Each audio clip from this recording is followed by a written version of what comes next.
Good morning and welcome back. We are about to start our final chapter before spring break. So just a reminder, if you haven't done the Chapter 6B test, please get that done. I'm going to be working on putting in the grades today, and the quarter ends on Friday, so we need to make sure we get those things in so our grade accurately reflects what we deserve. So today we're going to start Chapter 8. This is our final chapter. We only got 2 weeks, so it's going to be kind of quick here. But we'll squeeze it in before spring break. The first thing I want to point out is if you were not here last week to get the packet, then that's okay. You can either take notes on paper or you can go into It's Learning, go into the Chapter 8 folder, and print off your own copy of it. So whatever you prefer. Now today we're going to start off with a review of SOHCAHTOA. Hopefully you remember SOHCAHTOA from geometry. Most of you probably took that 2 years ago. And SOHCAHTOA, if we want to, we could also write it in this form. This is how I like to write it. And the reason I like to write it like this is because SOHCAHTOA in this way represents our S is our sine, and our sine is O over H. Remember, our O stands for opposite. H is our hypotenuse. Then cosine is our A over H, or adjacent over hypotenuse. And finally, tangent is our O over A, or opposite over adjacent. Now, what we are doing when we're using SOHCAHTOA is when we have a right triangle, there are these ratios that are always true. If we have a triangle that has a certain length on each side, we always will know what that angle is that's like opposite and adjacent to it. Okay, we can use these ratios to help us solve for what are the missing sides and angles of a triangle. And the two cases we can use is either if we have two sides of a triangle, of a right triangle, we can find a missing angle, or if we have one side and one angle of a right triangle, besides the right angle, that is, we can find what one of the other sides is. Okay, so let's go ahead over here. Let's make a note in case you forgot. So O, remember, stands for opposite. A stands for adjacent. If you're not familiar with that word, adjacent means next to. And then H, this is probably the one you're most confident finding, is your hypotenuse. So the first step we will always do is we need to label the sides either OA or H. So we look here. H is probably the easiest one to find. It's always opposite of your hypotenuse, or of your right angle. So here's our right angle. It's opposite of that. It's also the longest one. So this is our H, but there's no information over there, so we don't actually really care about that. We only care about this side with the X, this side with the 13, okay? And we care about them with relation to this angle. If I was using this angle, the letters would change.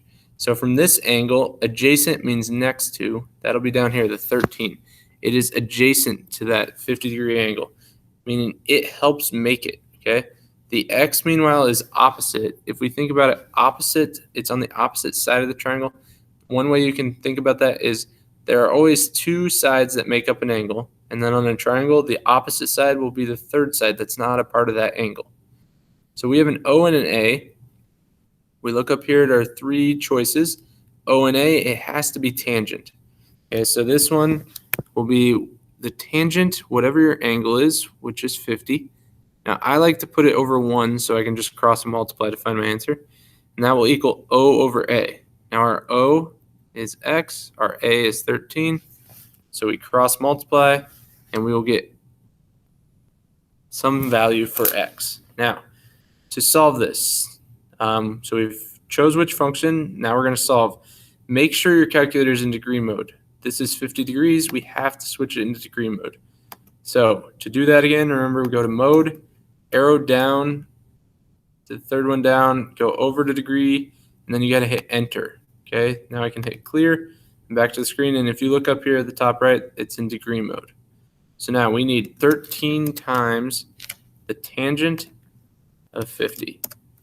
And we hit enter, and the instructions up here said round to the nearest 10th place, so 15.49, the 9 causes us to round up, and we'll have 15.5 as our length for X. Okay, So our second one now. Similar problem, except here's our angle. This time our h is important. We got an x there, so I put the h there. The 5 here is next to or adjacent. So a and h, we're going to do cosine. Right? So cosine of 28 degrees, all this over 1, equals, now a is 5, h is x. This one's a little different than the last one in that if we cross multiply, we'll get 1 times 5 is 5. That will equal x times whatever cosine of 28 is. So now all we have to do, cosine of 28 just means some number. We don't know what it is. We probably don't have that memorized. It'd be some decimal, okay? So if I divide by cosine of 28, just like if I had 5 equals 2x, I'd divide by 2. Here, I'm just going to divide by cosine of 28. Those will cancel. Got to do it to the other side. And so now to find x, all I got to do is 5 divided by, so 5 divided by cosine of 28, and we hit enter, and here we get 5.66, so if we round up, it'll be 5.7. Okay, now there's one other type of problem. On both of those, we had one side and one angle, and we found another side. Here is a situation where we have two sides, and we want to find the missing angle. So compared to this angle that's marked, 7 is our hypotenuse, the 2 is our O or opposite, so this is going to be sine. So sine of x, I don't know what the angle is, so that will equal whatever O is over h, so 2 over 7. Now, the only way to get rid of this sign on the left side is to take the inverse of sine. If we do the inverse of sine to one side, we got to do it to the other.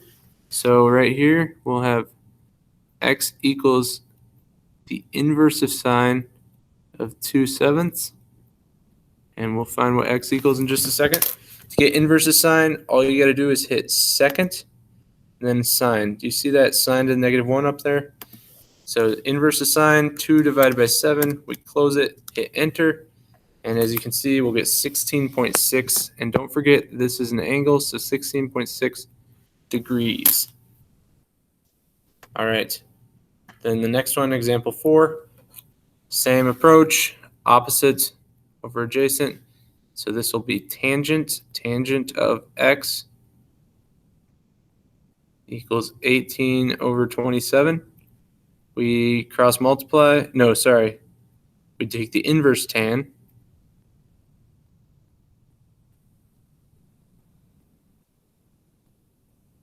And we will find what x equals. So pull up our calculator. Second tan 18 divided by 27. Close your parenthesis, hit enter, and you'll get 33.7. Once again, this is an angle, so 33.7 degrees. All right. So we got a few more on the back. If you feel good, that's fine. You can go ahead and start the Delta Math assignment. If not, stay with me. So here on the back, same thing. They're kind of all mixed up though. So on this one, our x would be our O, our opposite. 32 is our A, our adjacent. And as I'm doing this, if I'm moving too fast or you're not understanding, please let me know. I want to help you. I just know a lot of you have done this before, so I don't want to spend too much time on it. Okay. So this one, O and A, that'll be tangent. So tangent of 40 over 1, that will equal O over A, so x over 32. X will equal 32 times that tangent of 40. So 32 times, what is the tangent of 40? Close it, and we get 26.85, so nearest tenth, that'll be 26.9. Now I don't have to put a degree because this was a side length, okay? Okay, our next one, we have two sides, so we're finding that angle. This is our hypotenuse. Over here, 32 would be opposite. So O and H, that's sine. So sine of x equals opposite, 32, over hypotenuse, which is 35. So x will equal the inverse sine of 32 over 35. So once again, second sine, 32 divided by 35. Close it, hit enter. we'll get 66.1 degrees. All right, 2 more for us. These last 2, on this one we have the angle. We're finding that side. So it's our H, this is our A. We're going to use cosine. Cosine of 62, all that's over 1, equals x over 14.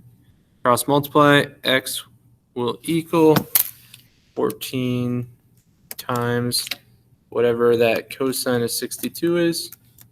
We close it, hit enter. Now if we round to the nearest tenth, we'll get 6.6. Okay, one final problem before I let you guys go work on delta math.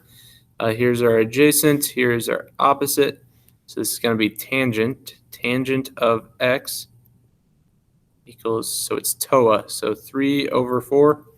So x will equal whatever the inverse tangent of 3 over 4 is. So once again, we have to hit second tangent, 3 divided by 4, close it, and hit enter, and we'll get 36.9 degrees when we round to the nearest tenth. So hope this made sense. If not, definitely let me know. I can give you some more work. It's just you've seen this in geometry before, so I didn't want to spend too much time on it. Go to Delta Math, get the assignment done. It shouldn't take you that long if you know what's going on. If you have trouble, definitely reach out. All right, have a great day, and I'll see you guys later.